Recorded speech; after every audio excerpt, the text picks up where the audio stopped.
안녕하세요. 구약의 맥을 잡아라 김승환 목사입니다. 5주차 강의를 하게 되는데요. 한 주간 평안하셨습니까? 오늘 시간을 통하여서 또 하나님의 은혜가 임하기를 바랍니다. 계속적으로 구속사적인 관점, 역사적 흐름에 따라 구약의 10시대를 함께 나누고 있습니다. 오늘은 함께 공부하게 될 시대는요, 바로 사사시대입니다. 사사시대를 함께 공부하도록 하겠습니다. 우리는 지난주에 정복시대를 배웠습니다. 정복시대는 여호수아서죠. 주된 인물은 여호수아입니다. 7년여의 정복 전쟁을 마치고 마지막으로 여호수아가 남은 기업의 땅을 분배하면서 이스라엘 백성들에게 고별 설교를 합니다. 내용은 두 가지입니다. 첫 번째는 남은 땅을 정복하라라는 거예요. 지파별로 기업을 분배해 주는데 그 분배해 준 그 기업의 땅을 그 지파별로 다시 정복하여서 그 땅에 있는 족속들을 다 쫓아내라 라는 것이 고별 설교의 주된 내용 중 하나입니다. 또 하나는 그가 진실로 고백하는 것이 오직 여호와 하나님을 사랑하고 섬겨라 라는 것이에요.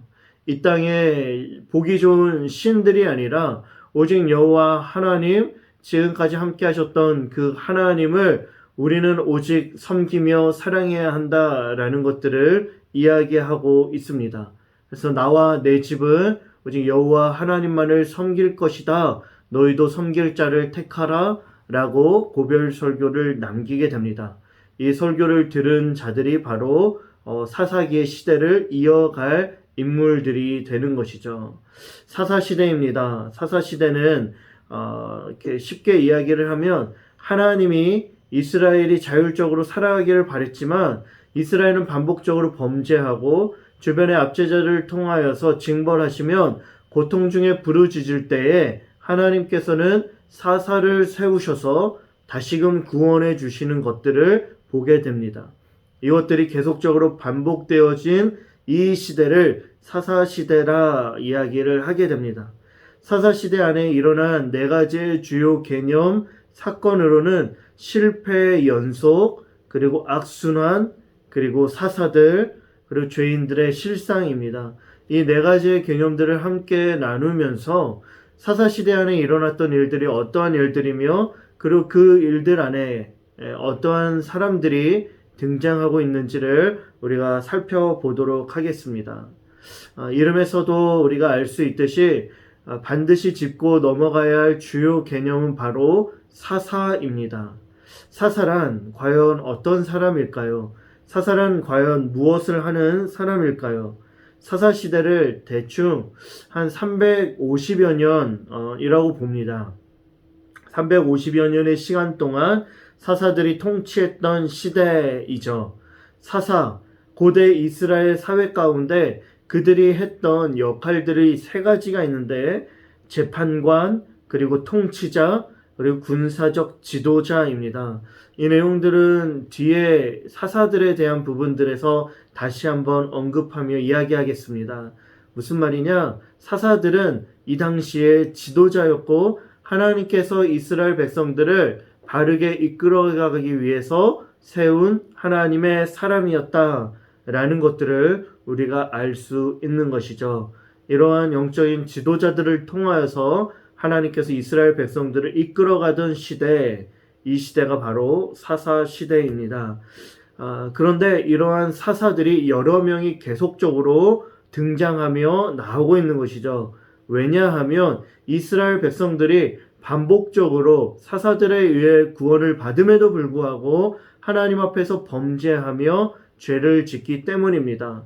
이러한 반복적인 여러 가지 이스라엘의 모습들이 나타나게 되어지는데요. 이것이 바로 사사시대의 나선형 구조입니다. 이스라엘 백성들 여호수아 세대가 지나가고 난 이후에 사사시대가 시작되어질 때 이러한 말로 시작되어집니다. 여호와를 알지 못하는 세대, 하나님을 알지 못했던 세대들, 그들이 죄를 짓고 압제를 당합니다. 그리고 간구하고 부르짖고 그 부르짖음을 하나님께서 들으시며 구원해 주시죠. 그러나 다시금 그 구원의 은혜를 하나님을 잊어버린 채 망각하고 다시 하나님 앞에서 범죄하며 죄를 짓는 이러한 반복적인 악순환이 이 사사시대 가운데 시간이 흐르면 흐를수록 계속 나타나게 된다라는 거예요. 그래서 여호와도 알지 못하고 여호수아도 알지 못했던 이러한 세대들은 나중에 뭐라고 이야기를 하냐면 왕이 없으므로 자기 소견에 옳은 대로 우리가 행한다라고 이야기를 합니다. 이러한 구조적인 특성 가운데 처음과 끝을 보면 참으로 독특한 구조적인 특성이 나타나게 되는데 서론의 사사기의 1장의 말씀에 보면 그 싸움의 대상이 분명하게 누구인지 우리가 알 수 있게 됩니다. 내용에 보면 유다 족속이 올라가 싸우며 쫓아내려고 했던 족속이 누구냐? 바로 가나안 족속인 것이에요.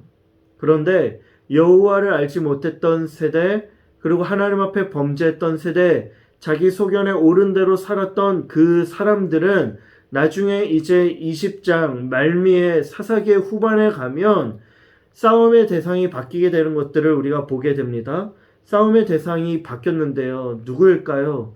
이 땅의 가나안 족속들을 쫓아내며 진멸해야 함에도 불구하고 그들과 싸우는 것이 아니라 오히려 같은 형제요, 같은 민족인 이스라엘 백성들과 싸우는 것들을 보게 됩니다. 나중에 여러 많은 지파들이 베냐민 지파와 싸우며 베냐민 지파를 오히려 말살시킬 정도로 그러한 전쟁이 일어나게 되는 것들을 우리가 발견하게 되는 거예요. 이러한 죄악들이 반복되어짐으로 말미암아 그 땅에서 하나님의 복을 누리며 살아가기보다는 하나님의 복을 누리지 못하는 그러한 모습들이 이스라엘 백성들 가운데 등장하게 됩니다.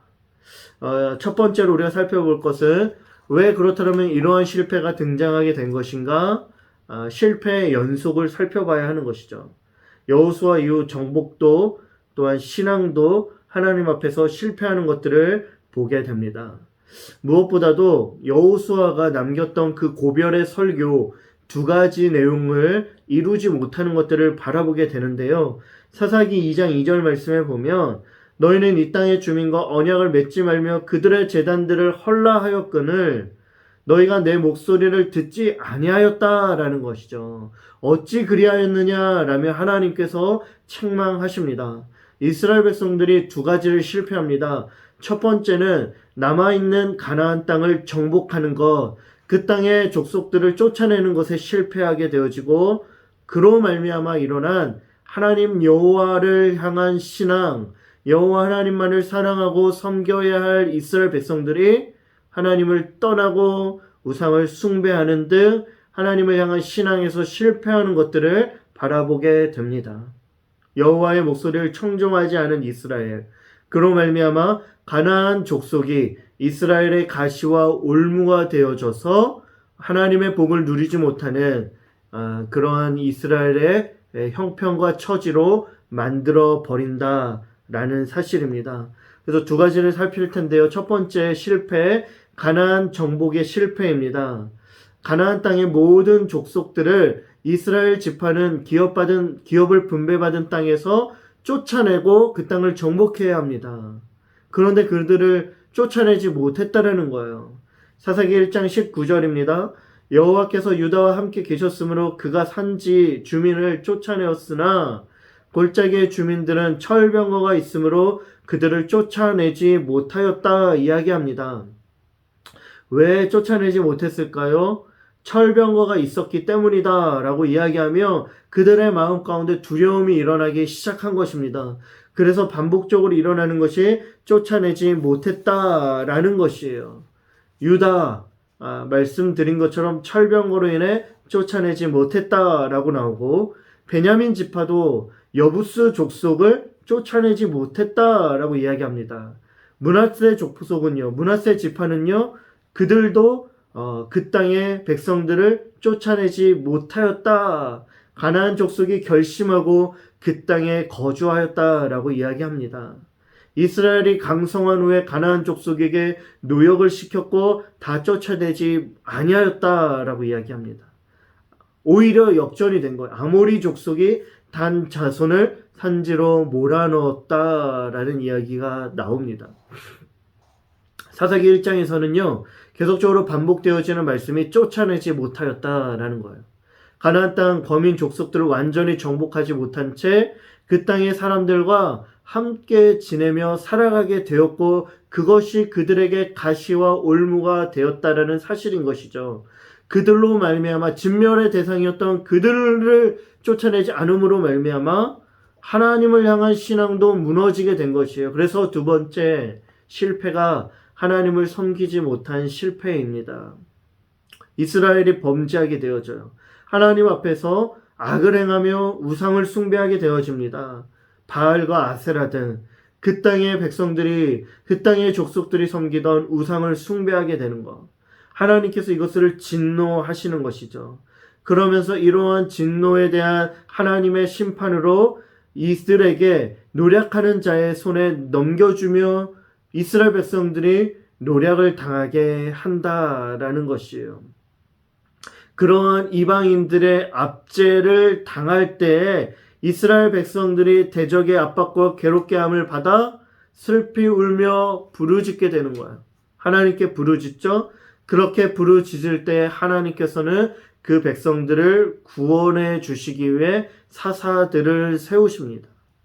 그리고 그렇게 이스라엘을 구원해 주시죠. 구원을 받았으면 하나님을 제대로 섬겨야 하는데, 그러나 이스라엘 백성들은 다시 사사가 죽은 후에 하나님 여호와 앞에서 목전에서 죄를 짓고 범죄하게 됩니다. 이러한 패턴이 계속적으로 반복해서 나타나는 게 이스라엘 백성들의 사사시대의 모습이다라는 거예요.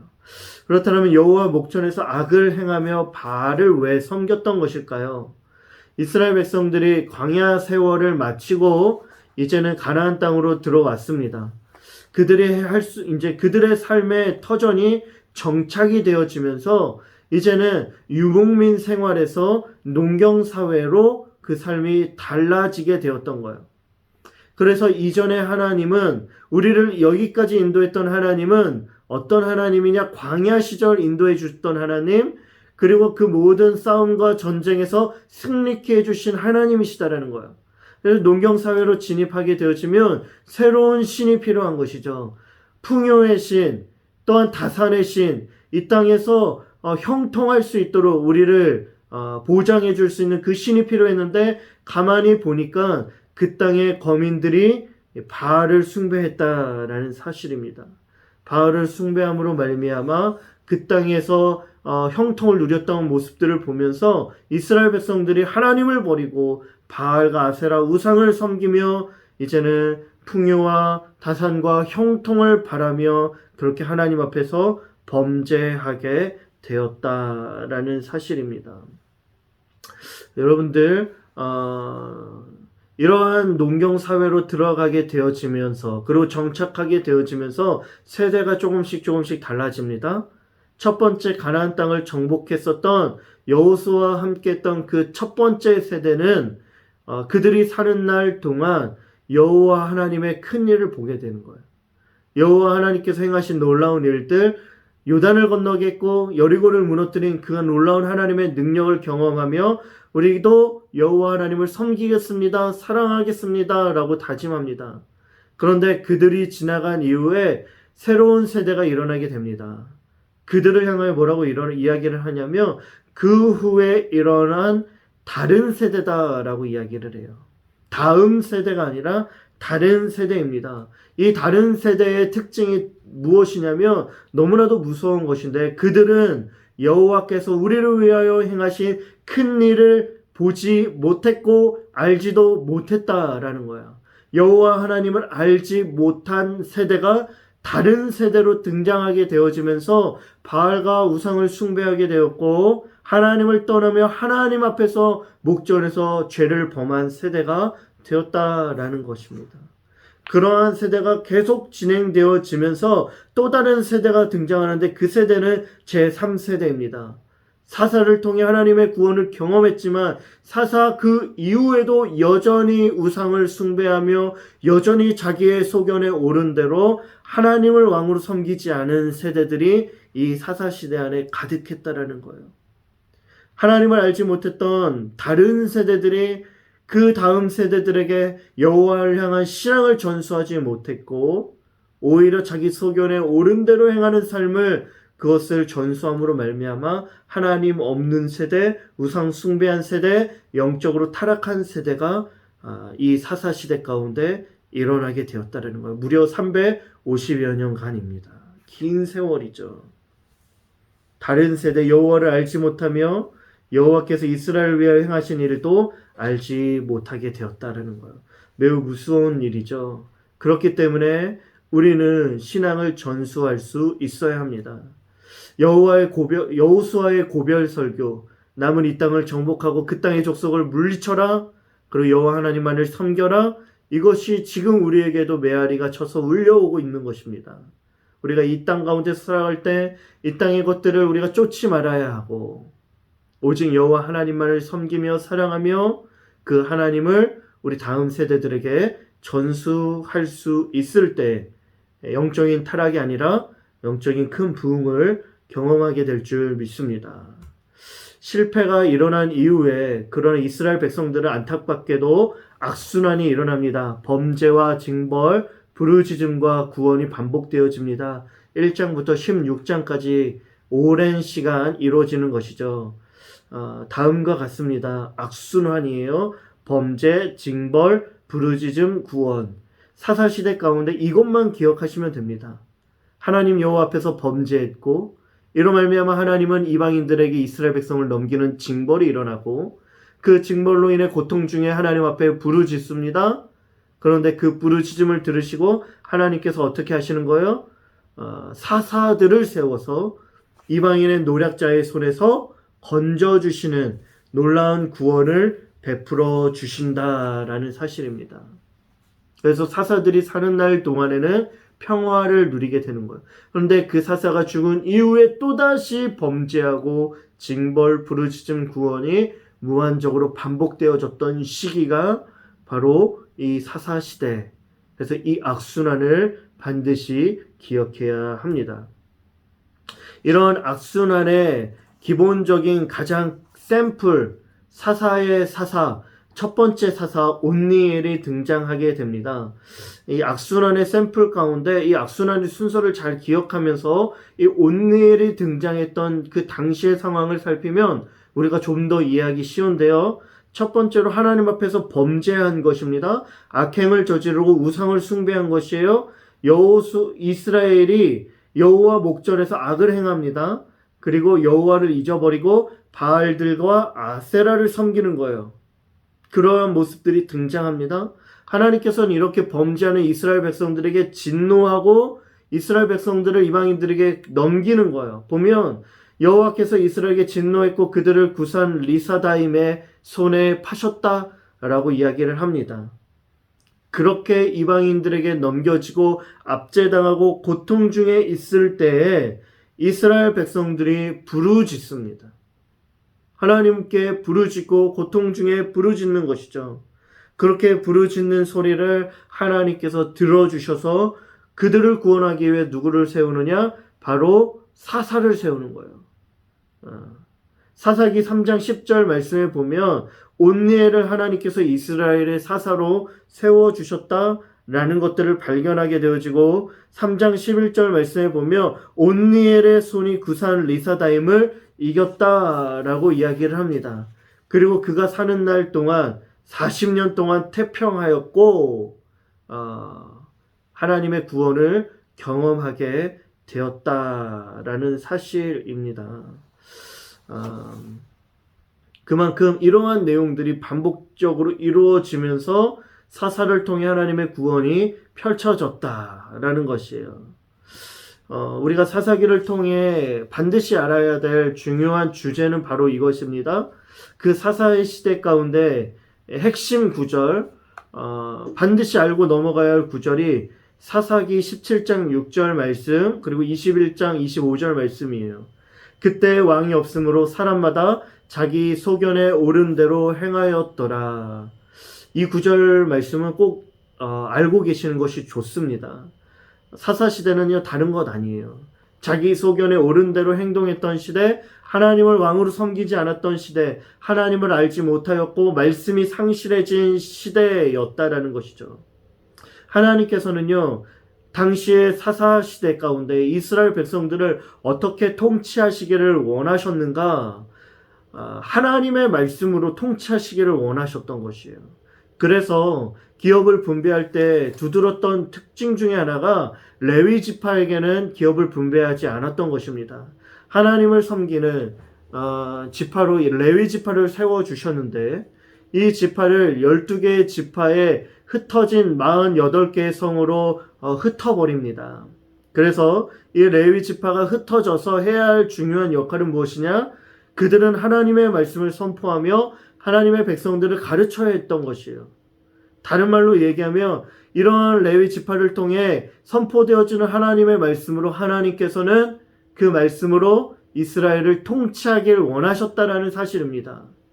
이스라엘 백성들이 그때 왕이 없었다라고 이야기하며 그래서 자기 소견에 옳은 대로 행하였다라고 이야기하지만 왕이 없었던 것이 아니죠. 하나님께서는 말씀으로 하나님의 백성들을 통치하시는 하나님의 그 땅의 왕되심을 분명하게 우리 가운데 드러내 보이셨던 것이에요. 말씀으로 통치하시며 말씀으로 다스리시는 그 하나님이 진짜 왕이었다라는 사실입니다. 그런데 그것을 잃어버린 채 자기 소견에 옳은 대로 악을 행하는 모습이 이스라엘 가운데 등장하고 그래서 범죄, 징벌, 그리고 하나님 그게 부르짖음, 그리고 하나님께서는 사사를 통해 구원해 주시는 이런 악순환의 사이클이 계속적으로 반복적으로 일어나게 되었다라는 겁니다. 이제 우리가 살펴볼 것은 바로 하나님의 구원의 통로 사사들입니다. 왕과 제사장 선지자의 역할을 했던 하나님의 구원의 통로죠. 사사라는 이름을 다시 한번 우리가 살펴봐야 합니다. 영어로는 judges죠. 재판관이라는 표현이기도 합니다. 하나님의 구원을 상징합니다. 역할로는 왕과 제사장, 선지자입니다. 왕으로 재판과 전쟁을 하고 제사장으로서는 중보자, 백성들의 대표로 하나님 앞에 나아가게 되죠. 분명 또한 선지자의 역할도 감당합니다. 하나님의 입장에서 하나님의 대표자로 백성들에게 나아가 하나님의 마음과 말씀을 선포해 주는 거예요. 이러한 세 가지의 역할이 구약 성경에는 기름 부음을 받은 중요한 세 가지의 직분자들이었습니다. 그렇기 때문에 이 왕과 제사장과 선지자, 기름 부음을 받은 자들을 향하여서 크리스토스, 그리스도라고 이야기를 하죠. 예수님께서 그리스도로 우리 가운데 오십니다. 메시아로 오셔요. 기름 부음 받은 자로 우리 가운데 오시는데 우리 가운데 오셔서 하시는 세 가지의 중요한 직분이 무엇이냐? 왕, 제사장, 선지자 직분인 거예요. 그렇기 때문에 오늘 이 사사시대 가운데 등장하는 사사는요, 나중에 오게 되실 훗날 오시는 예수 그리스도를 예표하는 그림자이기도 한 것이에요. 그가 오셔서 진정한 구원을 베풀어 주실 터인데 지금 이 사사시대에 세워진 이 사사들을 통하여서 하나님은 하나님의 백성을 구원해 주시는 거예요. 이 구원을 통하여 훗날에 오실 예수 그리스도를 우리 가운데 보여주는 것입니다. 그리고는 이러한 사사들을 통해 우리에게 가르쳐 주는 것이 무엇이냐? 진짜 왕은 하나님 되신다라는 사실인 것이죠. 12명의 사사들이 등장하게 됩니다. 쭉 한번 보시면 되어져요. 온니엘부터 시작해서 삼손까지입니다. 등장했던 인물들 그리고 사사가 배출되었던 지파들이 등장합니다. 빨간색으로 표시된 사사들이 대표적인 6명 대사사입니다. 한 번씩 쭉 살펴보시면 좋을 것 같아요. 12명의 사사들을 한 번씩 이야기해 보도록 하겠습니다. 첫 번째로 온니엘 사사, 사사들의 정석이죠. 그 악순환에 반복되어졌던 그 반복을 정확하게 구현했던 사사입니다. 구산 리서다임에게 8년 동안 통치받을 때 갈렙의 조카여 첫 사사였던 온니엘이 세워져서 그 구산 리서다임을 이기고 구원하게 됩니다. 이후에 에훗이 등장하고 에글론 모압 왕을 죽이며 80년의 평화를 가져오게 됩니다. 왼손잡이 에웃이었던 것들을 우리가 말씀을 통해 발견할 수 있어요. 또한 블레셋을 이긴 삼갈입니다. 너무 놀라운 것은 삼갈은 소모는 막대기로 물리쳤다라는 거예요. 무엇을 이야기해 주냐면 그의 신분이 소모는 그러한 신분이었다라는 겁니다. 대단히 높은 직분과 지위에 있었던 사람이 아니라 일반적이고 평범했던 사람이었음에도 하나님께서는 그를 세워 구원의 도구로 사용하셨다라는 것이죠. 드보라는 여자 사사, 유일한 여자 사사, 가나안 왕을 이기는 것들을 보게 되고 우리가 잘 아는 기드온 300용사, 미디안을 쳐서 물리친 유명한 용사 중의 용사입니다. 돌라와 야일이 나오고 나중에 입다가 나오죠. 잘못된 서원 그리고 에브라임과 전투한 장면들로 잘 알려진 사사입니다. 입산과 엘론과 압돈이 나오고 그리고 마지막에 삼손이 등장하게 됩니다. 블레셋, 머리가 긴 큰 힘의 소유자 삼손이 등장하면서 사사의 시대가 마무리가 되어지고 있습니다. 농부와 여자, 지극히 작은 자, 입다의 경우에는 기생의 출신, 그리고 오늘날로 이야기하면 조폭 출신임에도 불구하고 하나님은 외모를 취하지 않으시고 하나님의 그 사람들을 세워서 하나님의 구원에 사용하신다라는 것들을 우리가 발견할 수 있습니다. 특별히 이 사사들 가운데 두 명의 사사를 조금 더 이야기를 해보자면 기드온과 삼손입니다. 기드온과 300용사. 기드온은 처음 등장할 때 포도주 틀에서 밀을 타작하다가 천사가 와서 만나는 장면을 보게 됩니다. 당시에 미디안의 통치를 받고 있었고 곡식 추수할 때 올라와 많은 곡식을 가져갔기 때문에 포도주 틀에서 몰래 밀을 타작하고 있었던 것이죠. 두려움이 가득했던 어찌 보면 겁이 많았던 사람입니다. 그런데 그를 향하여 하나님께서는 기드온에게 뭐라고 말씀하시냐면 너는 큰 용사다 라고 이야기합니다. 큰 용사여 여호와께서 너와 함께 하시는도다 하며 하나님은 하나님의 구원의 일을 사용해 주시는 것이죠. 뭔가 맞지 않습니다. 두려워서 겁이 많아서 숨어 있는데 큰 용사라고 하는 것이에요. 하나님께서는 기드온을 세워서 놀라운 일들을 행하여 주십니다. 때로는 우리의 모습이 연약해 보일 수 있고 두려움이 가득할 수 있지만 하나님 우리를 향하여 큰 용사라고 부르시고 말씀하실 때가 있는 거예요. 우리는 이러한 말씀을 들어야 합니다. 나의 연약함과 약함이 아니라 나를 큰 용사로 부르시는 그 부르심 앞에 믿음으로 반응하며 담대하게 일어설 수 있어야 한다는 것이죠. 그렇게 일어나게 되어질 때 하나님의 큰 구원이 우리를 통하여 나타나게 된다라는 겁니다. 우리가 말씀을 통해 알듯이 기드온과 300용사 300명이 아니죠. 300명이 불과했습니다. 처음에는 만여 명이 왔습니다. 다 돌려보냅니다. 결국엔 300명밖에 없습니다. 모래알과 같이 수많은 대적들이 있었음에도 불구하고 하나님은 왜 300명만 남겨두신 것일까요? 이 전쟁을 승리케 하신 이가 바로 하나님이시다라는 것을, 이 구원은 오직 하나님께 속한 것이다라는 것을 분명하게 말씀해 주는 장면입니다. 사람의 수와 상관없이 하나님께서는 우리에게 구원을 베풀어 주시는 것이죠. 그러나 나중에 기드온이 에보스를 만들며 많은 아내와 아들을 두고 타락하고 그로 인해 그 아들 가운데 아비멜렉이 등장하면서 이렇게 사건들이 일어나는 것들을 우리가 보게 됩니다. 또 한 명의 사사를 우리가 살펴봐야 합니다. 사사는 바로 삼손입니다. 삼손이 태어날 때 하나님께서는 이 삼손을 나실인으로 규정했습니다. 나실인은 구별된 자이죠. 민수기 6장에 보면 포도주와 독주를 삼가라, 머리에 삭도를 대지 말라, 그리고 죽은 자의 시체를 만지지 말라 등등의 그러한 하나님의 규정이 있었습니다. 그런 이런 규정들을 삼손이 어기는 것들을 발견하게 되죠. 그는 블레셋의 딸을 사모하며 이방 여인과 결혼을 하게 됩니다.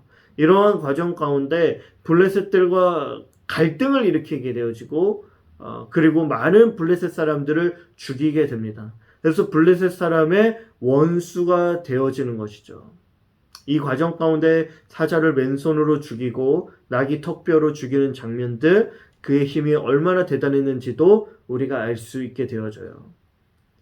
결국에 여인의 눈이 멀었던 삼손은 가사의 들릴라의 유혹에 넘어가서 힘의 근원, 머리가 잘려지는 머리카락이 이렇게 삭도를 대는 일들이 일어나게 되어지고 힘을 잃어 블레셋에게 붙잡혀지게 됩니다. 근데 이 장면들 가운데 머리카락이 잘라졌다고 힘을 잃은 것일까요? 진짜 힘의 근원이 어디에 있었느냐? 하나님께 있었던 것이죠.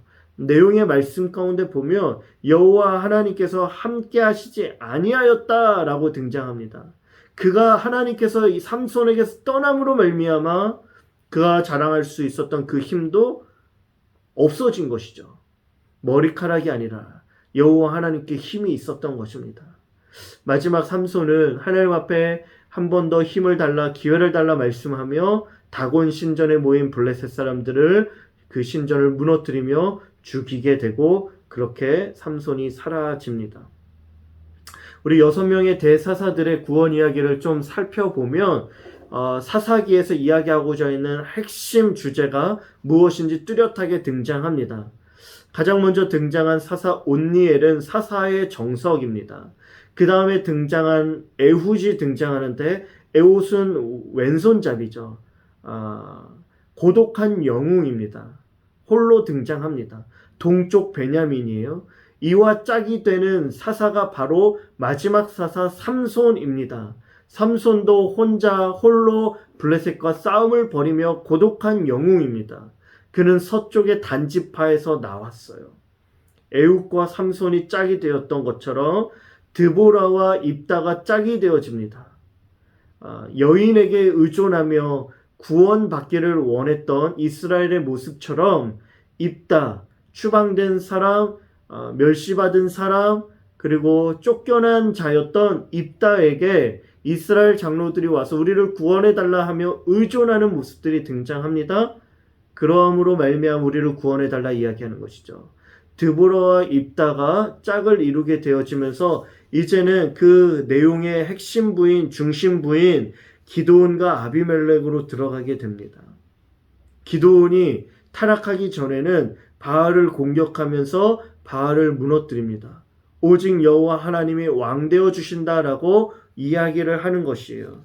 그러나 아비멜렉은 오히려 바알에게 헌금하며 바알을 섬기게 되는 거예요. 이 기드온의 아들 70여 명 중에 한 명이었던 이 아비멜렉은 그 모든 아들을 다 죽이고 우상을 숭배하다가 결국에 여인의 맷돌에 맞아 죽게 됩니다. 이 사사기의 중앙에 위치하는 이 기드온과 아비멜렉의 이 내용들을 통해 우리 가운데 분명하게 이야기해주는 핵심적인 메시지는 바로 우리의 왕이 진짜 왕이 누구냐라는 것이에요. 바로 그 진짜 왕이 여호와 하나님이시다라는 거예요. 바알이 아니라 우상이 아니라 여호와 하나님 되신다라는 것을 우리 가운데 분명하게 말씀해 주고 사사는 그것을 우리 가운데 메시지들을 전하고 있다라는 것입니다. 여기까지가 우리 사사기의 이야기입니다. 16장까지. 근데 여기서 멈추지 않고 17장부터 그 사사기의 시대 가운데 얼마나 타락한 시대가 일어났는지를 보여주는 죄인들의 실상이 등장하게 됩니다. 자기의 소견대로 옳았던 그 시대, 왕이 없어서 하나님을 알지 못하여서 말씀을 잃어버려서 제멋대로 살았던 영적인 타락의 시대를 우리가 보게 되는 것이죠. 두 가지의 사건이 등장합니다. 영적으로 타락했던 레위인 미가의 사건, 미가의 집에 일어난 사건, 그리고 레위인의 첩살해 사건입니다. 너무 놀라운 것은 이 모두가 레위인과 연결되어 있다는 것이죠. 영적으로 도덕적으로 타락한 이 사건들을 우리가 한 번씩 살펴보겠습니다. 첫 번째로는 영적으로 타락한 미가의 집 레위인의 이야기입니다. 미가라는 사람은 자기 집에 신당을 꾸밉니다. 자기 마음대로. 그리고 그곳에 제사장을 삼게 되어지죠. 집에 에봇과 드라빔을 만들어 신상을 제조하기 시작합니다. 그 미가라는 사람은 레위 지파에 속한 소년을 데려와서 제사장으로 삼고 그를 통하여서 하나님의 축복을 받아내려고 했던 것이에요. 이건 어떤 사건이냐? 여호와 하나님을 향한 신앙을 개인의 우상 숭배로 대체해버린 영적으로 타락한 사건입니다. 그런데 그렇게 제사장으로 데려왔던 이 레위인의 소년이 단 지파에게 길조를 보이게 합니다. 길조를 이야기를 합니다. 그로 말미암아 그 단지파 사람들이 라이스 땅에 들어가 공격하고 그 땅을 자기의 영토로 삼게 되어져요. 그리고 이렇게 우리에게 그 땅을 정복하고 그 땅을 공격하라고 이야기해준 그 레위인을 자기 지파의 제사장으로 삼아내려고 합니다. 한 가정의 제사장으로 살 것이 좋겠느냐, 지파의 제사장이 좋겠느냐라고 이야기하며 무력으로 미가의 집의 그 레위 소년을 뺏어가지고 데려오는 것이에요. 이러한 사건들이 개인의 가정뿐만 아니라 그 지파 안에서도 일어났던 것들을 우리가 보게 됩니다. 말씀이 사라지는 것이죠.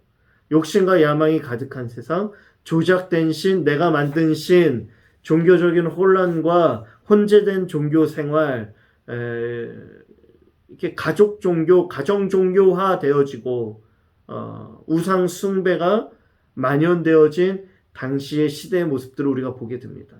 그래서 너무 놀라운 건 이 사건이 시작되어질 때 17장 6절에 왕이 없으므로 소견의 뜻대로 행하였다라고 이야기하고 그 일들이 진행되어질 때도 그때 이스라엘에 왕이 없었다라고 이야기를 합니다. 하나님을 업신여기고 하나님을 섬기지 않는 그들의 모습이 등장하는 것이죠. 또 한 가지 도덕적으로 타락한 사건이 등장합니다. 레위인의 첩살인 사건입니다. 첩을 둔 레위인이 등장합니다. 그런데 그 첩이 음행하고 행음하며 남편을 떠나 친정으로 돌아가게 되는 거예요. 집 나간 그 첩을 데려오게 되어지고 그 데려오던 그 기간 가운데 그 여정 가운데 기브아에서 사악한 자들 불량배들을 만나게 됩니다. 그 첩을 내어주게 되어지는데 이 불량배들이 그 첩을 윤관하며 죽이는 것이죠. 그 다음날 아침에 행색을 차리고 떠나려고 할 때 그 문 앞에서 죽은 자신의 첩 여인을 보게 됩니다. 이에 격분한 레위인은 첩의 시신을 12덩이로 나누어서 이스라엘 각 지파로 보내게 되는 거예요. 끔찍한 것이죠. 이 레위인도 참으로 끔찍한 일을 행합니다. 그 몸을 12개로 나누고 그것을 온 지파 가운데 전달하는 거예요. 이 일들로 인하여 이스라엘 전체가 격분하게 됩니다. 베냐민 지파에게 기브아의 그 불량배들을 내놓아라 라고 이야기하자 내놓지 않습니다. 그리고는 이 베냐민 지파와 이스라엘 지파 간에 전쟁이 일어나는 거예요. 놀랍게도 첫 번째는 베냐민 지파가 이깁니다. 그러나 그 나중에는 이제 이스라엘 지파가 베냐민 지파를 완전히 멸절시키는, 이 베냐민 지파가 멸절되는 위기까지로 넘어가게 되는 거예요. 엄청난 사람들이 죽게 되는 것을 우리가 보게 됩니다. 도덕적인 부패, 자기 소견에 옳은 대로. 그렇기 때문에 결국에는 이러한 죽고 죽이는, 오히려 이스라엘이 그 땅 거민들을 쫓아내야 하는데도 이스라엘 사람들이 서로 싸우며 죽이며 멸절할 때까지 이르게 되어지는 그런 안타까운 일들이 일어난 것이에요. 이 일들도 이스라엘의 왕이 없는 그때 가운데, 그리고 자기 소견에 옳은 대로 행함으로 말미암아 일어나게 된 것들을 우리가 발견하게 됩니다. 가나안 땅에서의 삶은 어떠한 삶이 되어야 하는 것일까요? 그것은 바로 하나님의 명령에 따라 말씀을 붙잡으며 말씀대로 살아가야 하는 것입니다. 여호수아에게 처음 주셨던 하나님의 말씀, 강하고 극히 담대하여 나의 종 모세가 내게 명령할 그 율법을 다 지켜 행하고 우로나 좌로나 치우치지 말라. 그리하면 어디로 가든지 형통할 것이다. 하나님께서는 말씀으로 이스라엘 백성들을 통치합니다. 말씀에 순종하며 그 말씀으로 살아가는 것이 이 땅에서 필요했었다라는 거예요. 그리고 더 나아가 그 말씀으로 그 땅에 나아가 그 땅을 정복하려고 할 때 그 땅의 거민들, 가시와 올무가 될 수 있는 우상을 숭배하는 그 모든 족속들을 다 진멸하며 쫓아낼 수 있었어야 했다라는 것입니다. 우리 성도님들도 지금 이 땅 가운데서 살아갑니다. 이 세상 속에서 우리가 끝까지 믿음으로 살아가기 위해서 죄와 싸워야 하는 것이죠. 우리를 넘어뜨리려고 하는 그 죄의 모습들을 하나라도 남겨두서는 안 된다라는 것입니다. 그렇게 우리가 다 진멸하고 죄와 싸우고 그렇게 나아갈 때 비로소 우리가 믿음을 지키며 하나님 앞에서 온전히 살아갈 수 있다라는 것이에요. 이스라엘 백성들이 사사시대에 왕이 없으므로 각기 자기 소견에 옳은 대로 행하였다. 이게 그들의 모습이었고 타락과 영적 어둠의 현실이었습니다. 그렇게 우리는 이 땅 가운데서 사사시대 같은 이러한 일들을 반복하지 않기 위해 오직 여호와 하나님을 우리의 왕으로 하나님의 말씀을 통치의 수단으로 섬기며 오직 하나님만을 왕으로 세우며 살아갈 수 있어야 한다라는 것이에요. 그럴 때 우리가 온전한 하나님의 뜻을 이룰 수 있습니다. 우리 성도님들 사사기 마지막 구절이 이렇게 끝납니다. 그때 이스라엘의 왕이 없으므로 사람이 각기 자기 소견에 옳은 대로 행하였더라. 철저한 타락의 시기, 영적 어둠의 시기, 350년의 시기였습니다. 그런데 너무나 놀라운 것은 이러한 어둠과 암흑의 시기 가운데 빛과 같이 살아간 사람들이 그래도 있었다라는 거예요. 누구입니까? 사사기 뒤에 위치한 룻기에 등장하는 룻이죠. 사사들이 치리하던 그때에 그런데 이방 여인이었던 룻이 등장합니다. 그 이방 여인이었던 룻, 진멸의 대상, 구원받을 수 없었던 대상. 그러나 그녀는 사사들, 그 이스라엘 백성들이 여호와 하나님을 향한 사랑을 고백하지 않는 그때에 뭐라고 고백을 합니까? 룻은 하나님을 향하여 나오미 당신의 어머니 하나님은 나의 하나님이 될 것이다라고, 그 하나님을 내가 붙잡겠다라고 온전히 붙잡고 그 하나님만을 사랑하고 그 하나님만을 쫓겠다라고 고백하며 그렇게 나아갑니다. 어둠의 시기 가운데서도 이방 여인의 하나님을 향한 이 신앙의 고백이 너무나도 아름답고 찬란하게 빛이 나는 거예요. 그리고 마지막 이 어둠의 시기를 끝맺는 그 시기 가운데 빛으로 누가 등장하고 하나님께서 세우시느냐? 사무엘이 등장합니다. 사무엘이 등장해서 하나님의 말씀과 이상이 흔히 보이지 않는 그 시기 가운데, 그러나 사무엘의 귓가 가운데 사무엘아 사무엘아 부르시는 하나님의 음성이 들려오는 거예요. 하나님의 말씀을 붙잡는 거예요. 그리고는 다시금 영적인 부흥과 영적인 도약이 이제 이스라엘 땅 가운데 일어나게 된다라는 겁니다. 그러한 사무엘을 통하여서 이제는 다윗 왕의 시대 가운데로, 다니엘 왕국 시대로 그 시대가 이어지게 되는 거예요. 사랑하는 성도님들, 여기까지가 사사 시대입니다. 이제 우리 다음 시대에 우리 다니엘 왕국 시대를 함께 나누게 될 터인데요. 사무엘과 또 등장하는 사울, 또한 다윗과 솔로몬 등 그러한 왕들 가운데 하나님께서 어떠한 일들을 행하셨는가 함께 우리가 살펴보도록 하겠습니다. 한 주간 승리하시고요. 하나님의 말씀으로 살아가며 하나님의 은혜를 누리고 하나님의 인도하심 따라 살아가게 되기를 소망합니다. 다음 주에 뵙겠습니다. 안녕히 계세요.